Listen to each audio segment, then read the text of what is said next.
John sort of epitomizes what you would like to see, or we certainly saw a lot more of in Division II, which was, especially at St. Leo, we were sort of harping on be all that you can be, and so I think in John's case, a good soccer player, but also a very, very good golfer, and was involved in a lot of things. So he made that transition, to golf, and was very good at it. But he balanced his time really well. He was a good student, so that part wasn't too much of a challenge for him. But I think, again, that's what we're trying to do here at St. Leo. If they want to be in student government, or if you wanted to do something else, that was not, oh wow, he's not going to be at practice. That wasn't the philosophy then. It was, oh wow, you can do both. That's great. Let's do both. Let's do anything that you can do within reason. And John did a lot of things besides even soccer and golf, and excelled at all of them. I went skydiving,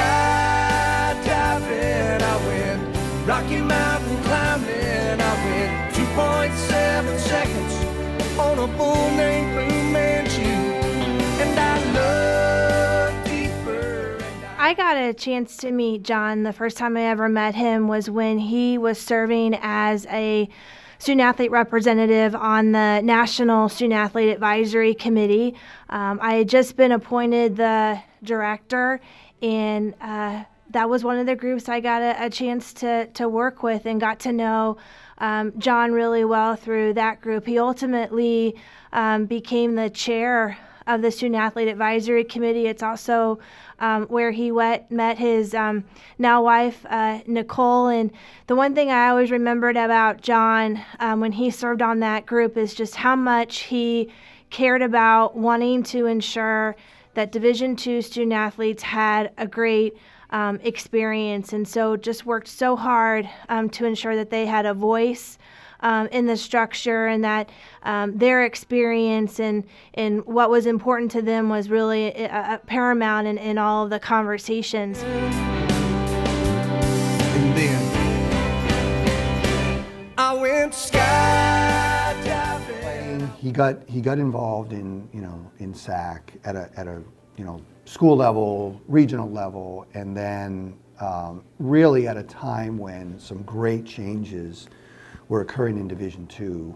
John was president, and so back then they used to publish the NCAA news. There was a newspaper; it came out every couple of weeks, and John was in that article, in that paper, usually on the front page, every couple of weeks, commenting about an issue or leading an initiative, and really, great for John in his career, but great for St. Leo. St. Leo was always in the news, and I think it helped other people, actually help coaches get on committees and stuff, because John was one of those first people that really helped people know, who St. Leo was by his leadership in SAC. And so really did some great things for Division II.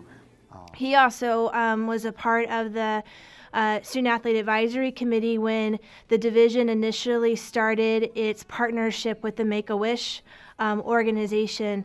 That's been such a pillar of Division II since that time, and I don't think that he probably knew at the time when they were developing that idea with the Student Athlete Advisory Committee that it would have become what it is today for the division, not only nationally, but for each of our Division II schools. John was, all things to all people. And when you consider that he was the male athlete of the year, 3 times, that's just unheard of at any school, at any point of its existence. And so I think, John worked for the development office in the summertime and went out and met alums and tried to raise money and raise awareness of St. Leo. And he's a 2-sport athlete and he's president of the National SAC. And again, it's what Division II strives for. And John was the model as far as this all around, got the most out of St. Leo, got the most out of his college experience.